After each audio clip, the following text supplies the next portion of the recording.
എന്നെ എങ്ങനെയെങ്കിലും ഈ പ്രേതാവസ്ഥയിൽ നിന്ന് രക്ഷിക്കൂ. ഞാൻ ദുന്ധുകാരി എന്ന എൻ്റെ അമ്മയുടെ മരണത്തിനും കൂടി കാരണക്കാരനായി പെരുമാറിയ ആളാണ്. ഉറക്ക കരയുക, ജലോളി. നോക്കുമ്പോൾ ഒന്നും കാണില്ല. ചിലപ്പോൾ ആനയെ കാണാം, ചിലപ്പോൾ തീ കത്തണ കാണാം, ചിലപ്പോൾ മഴ പെയ്യണ കാണാം, ചിലപ്പോൾ ഇടിമിന്നൽ കാണാം. ഗോകർണൻ കയ്യിൽ തീർത്ഥജലം കൊണ്ട് നാലുപാടും കളിച്ചപ്പോൾ ശബ്ദം കേട്ടു. എന്നെ എവിടെയെങ്കിലും ഒന്ന് പിടിച്ചിരുത്തണേ, എനിക്കൊരു ശരീരമില്ല. അപ്പൊ ഗോകർണൻ ആവാഹിച്ച് ദുന്ധുകാരിയെ 7 കമ്പുള്ള ഒരു മുളയുടെ ഉള്ളിലിരുത്തി. അവിടെ ഇരിക്കണം 7 ദിവസം. ഞാൻ ഭാഗവതം വായിക്കാൻ പോവാ.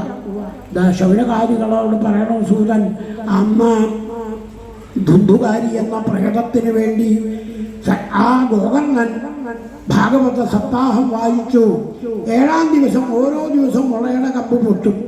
7-ാം ദിവസം ഭാഗവത സപ്താഹം സമാപിച്ചപ്പോൾ അവിടെ ഭഗവാന്റെ രൂപത്തിലൊരാള് വൈകുണ്ഠത്തുനിന്ന് വന്ന് നിൽക്കണ പോലെ വീട് നമസ്കരിച്ചു.